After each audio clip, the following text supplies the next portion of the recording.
morning, sweet friends. So today is the most magical, perfect day. Isn't that wonderful to have the most magical, perfect day? So I thought I would take you around the potager garden today. And then for the next video, I will do what we call the farm, our vegetable garden. So let's go around this potager garden. I'll tell you what's going on now, and I will tell you my plans for it. So first I'll just show you kind of the view when you start walking down the stairs from the sun porch down here. So my big vision for this is probably going to take a couple of years. This furniture is temporary. We have a beautiful wooden seating furniture area that we will hopefully have here within a couple of weeks. And this is going to another space. So that's super exciting, and that will change the feel of the garden, I just think, considerably. So one of the main goals that I had for this was to perennialize most of the beds so that each year, each of the 3 beds looks very much like this one. So this bed has been planted, it has perennialized, we have poppies and chamomile and yarrow and onion and leek and borage, and there's lavender, there's lemon balm. So, and I'll take you a little closer. But that's what I want. So I want that by the time, the end of May comes, these beds are just bursting. The other goal I have is for the outside of them to kind of create this wildflower meadow. And we started by planting tulips and daffodils and poppies. So we're at the very end of it now with these sweet, sweet daffodils. Aren't they beautiful? And they are teeny tiny and just gorgeous. These are some hollyhocks I just tucked here. So I'm doing some things like when this yarrow, this is a white yarrow, this is the medicinal yarrow. I'll be making styptic powder from the yarrow and probably using it for some bitters as well. But as the yarrow spreads, I'm taking it and I'm planting it around the yard in different places. So like outside the box as well, because I just want this edging here to be like a wildflower meadow. So we don't cut the grass over here, and we'll just be adding flowers in here that can handle that. So you can see over here we have chamomile, and this chamomile is ready to start harvesting. We've got borage that's self-seeded from last year, and you will find that with borage, you will be actually taking it out after you've planted it for the first time. You will constantly be lifting it out because you will not want that much borage. It's very invasive. This is a poppy that's orange, and it shouldn't be orange. It should be more like this color, but that's nature. Does what it wants to do.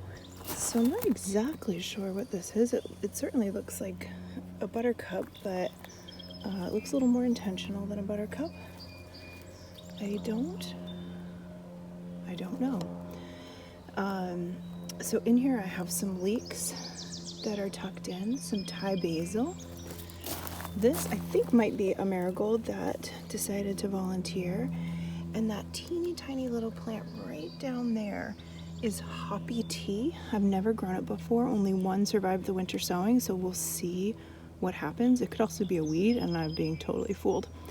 Here's a sedum that I keep saying I'm gonna take out, but right now it just looks so beautiful. I don't have anything else to put there, so I'm gonna leave it. Then the yarrow, which I mentioned. Green onions that were planted this year, started from seed inside. The leeks are just about to flower. I am very excited for that. This is pineapple sage. That is a clary sage. And then these are the spring onions that have flowered. This is one of the most magical things in my garden. If you can let some of your spring onions overwinter so that you can get this beautiful flower effect. You can eat these, you can leave them for the bees. They're just absolutely gorgeous. And then what I do is I just come, and anything that's kind of fallen over like this that's not attached to the flower, I just pull that out, and you can use those just as you would spring onions in your dishes. This is the lemon balm. Last year the lemon balm had taken over this part of the garden, and I guess I over harvested, and so that's all I've got this year, but I am hoping it will spread, and some is popping down on the sides. More spring onion. Potatoes grew here last year. This is a volunteer potato. More borage, and then again this is another volunteer. It's some sort of like tatsoi or mustard. We've been eating it, eating the flowers, leaving the flowers for the bees, so it's been just great. This is a pussy willow tree that I put in this pot that used to have the tulips in it. Another pineapple sage, more chamomile. And then I've got some tansy.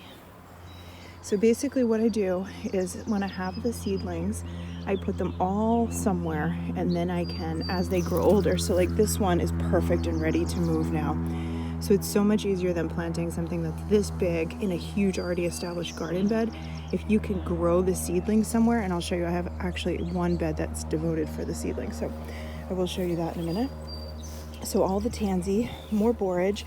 Again, like I said, you might just be pulling it out. You might not need that much borage.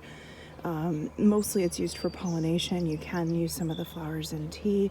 It's a little controversial, that borage, but you know, I think in moderation, totally fine. The chives have flowered. I'm gonna leave about 50% for the bees. I'll use 50% to make vinegar, and then I will actually cut this down and let it regrow and then harvest the chives again.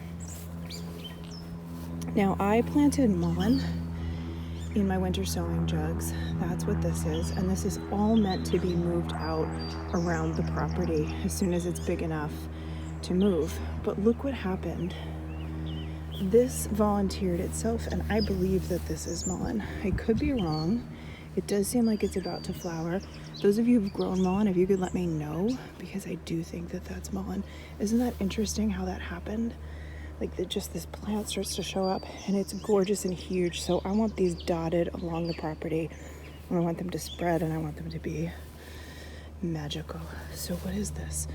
This is Pearl Yarrow double diamond. So more yarrow. Again, it's just in here to grow up, to get bigger and grow up. I thought I had feverfew somewhere, but I actually am not sure where it is.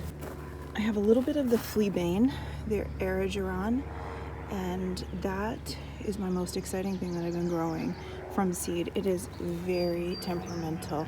I have it all over the place. I'm trying to get these to grow up here, and then I've got some in little seed trays. And I've got a thyme. This is a painted lady runner bean, and I have them planted on each of the poles, which I'll show you in a minute. And they're just starting to be at the stage where they can wrap around, so that's great. There is verbascum put here.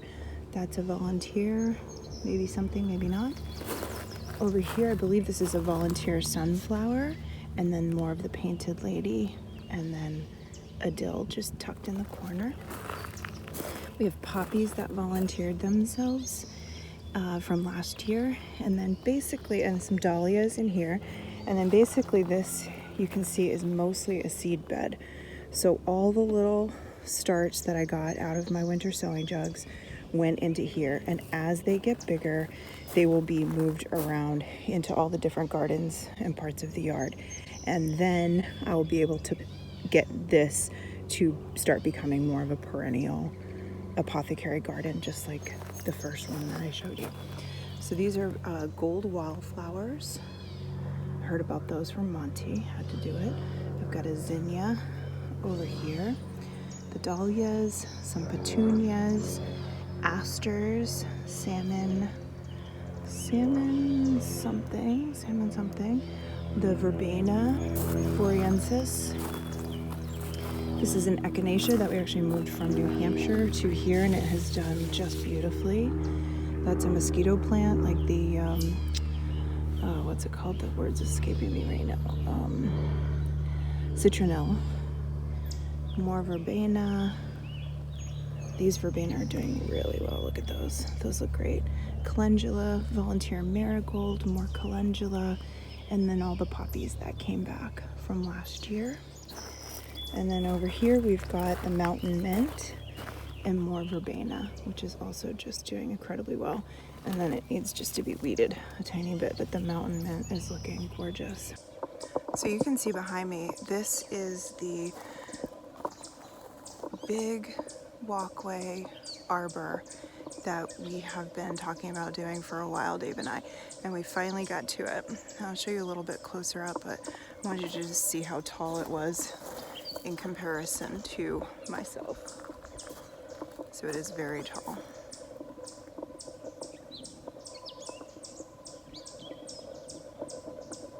And then the hope is that this will have the painted lady runner beans climbing all up and around.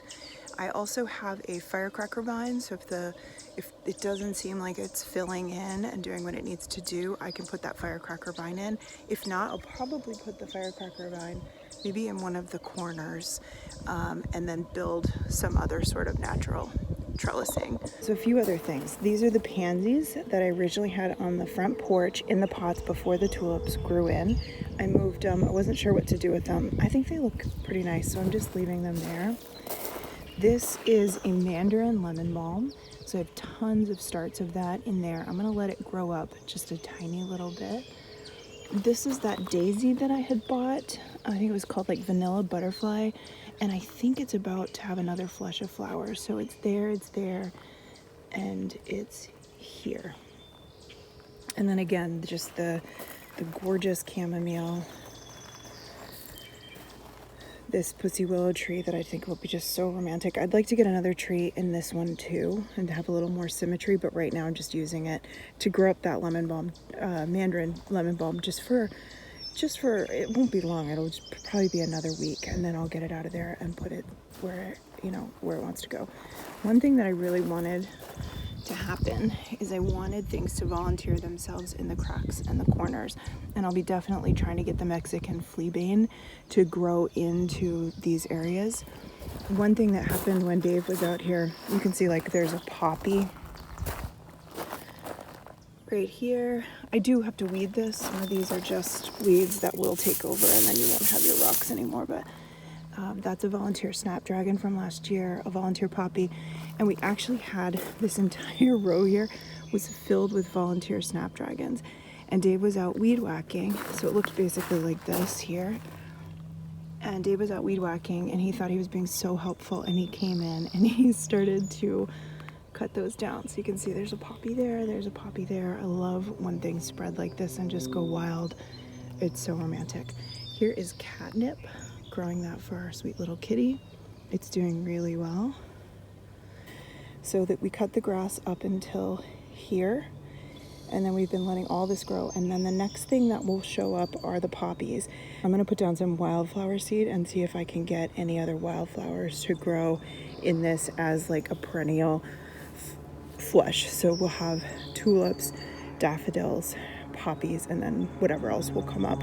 So this is the beautiful potager garden. I think there's only one other thing I haven't shown you in this. So kind of imagine like a wooden seating area here, and then Dave's dream is to build one of those structures where it's like wooden beams and a metal roof, and then of course I would probably grow vines all over it, because why wouldn't you? All right, the last thing is this box here.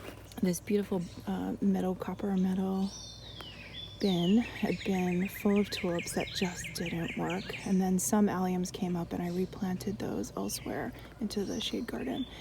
And so this has aster, gold wildflower, and Verbena Bonariensis. All right, well that is the potager garden, the herbal apothecary garden in the dreaming phase. A garden that you can see the vision of in your mind, and then you slowly take steps to work towards it. And that's what's happening here for me in the potager garden.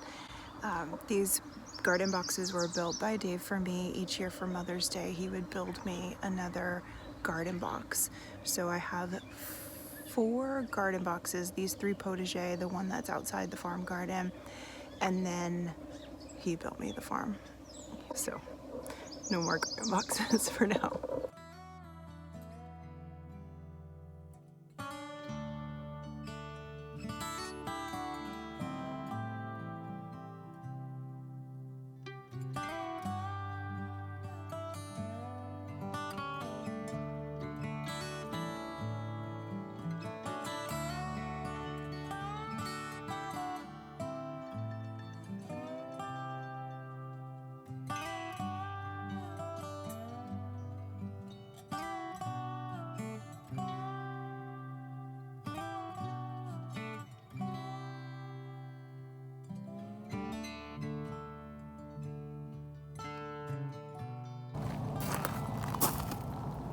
This is Laguna White Cloud, and this is Supertunia Limoncello. And then hopefully that will just fill out and create a really pretty display. It just looks so much more attached to the potager garden now. The sun has gone down. It's later in the afternoon. I don't really plant in the heat of the day, and everything just looks like perfect and beautiful. So now I'm sitting down with a cup of tea. It's about 7 o'clock at night, the most perfect time outside. We let the chicken out for about an hour. We also let them out earlier in the day too, so they have like 2 times that they come out when they're supervised. I hope you're happy. I hope you're well. And as always, thanks for being here. Appreciate you.